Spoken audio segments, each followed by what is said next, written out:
Hello everyone! This is Mommy here. So tara, samahan niyo ako at ibahagi ko ang simple kong buhay pero espesyal. Sa ngayong araw na to, nagising ako ng maaga pa. At sakto, pagising ko, nakaluto na ng breakfast. Kaya ito, pagkagising ko, kain agad. Syempre, ano pa ba? Ano pa ba yung hihintayin natin? So, dapat maaga pa tayong kumain, lalo na buntis pa ang isang to.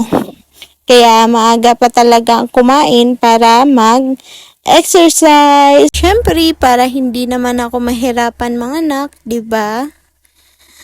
At ayun, aalis na ang aking pinakamamahal na asawa at hinalikan pa ako sa pisngi kasi may trabaho pa siya.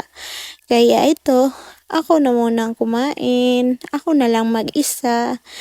At ayun, may nakita na naman ako na aso na maaga pang nagbakbakan na naman.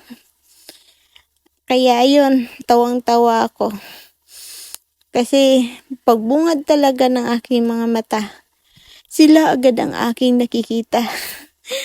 At nagkakastahan na naman sila. So, tawang-tawa talaga ako sa aso ng kaibigan ko kasi may breed pa naman. Tapos asal, na siya, asal walang lahi. Yung parang na-adapt niya na yung mga aso na walang breed. Minsan nga na tumatahol na din siya eh.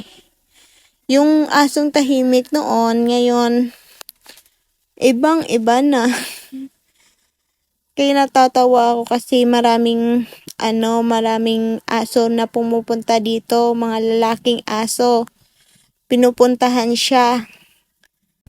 At ayun, feeling ko next month, mabubuntis naman siya. Tapos, mamamatay rin naman. Kasi hindi naman siya marunong mag-alaga sa kanyang anak. Kasi ilang bisis na po siyang nanganak pero lahat patay. At ni isa walang natira. Kaya yun, siguro nga namamatay kasi walang lahi yung nakabuntis sa kanya. Kaya naawa din ako sa asong yan. Kasi ilang bisis na po siyang nanganak. Pero lahat patay pa rin. Bilib lang din po ako sa asong yon kasi kapag nag-iisa lang ako dito, sinasamahan niya ako. At isa pa, kapag may dumaan na tao na hindi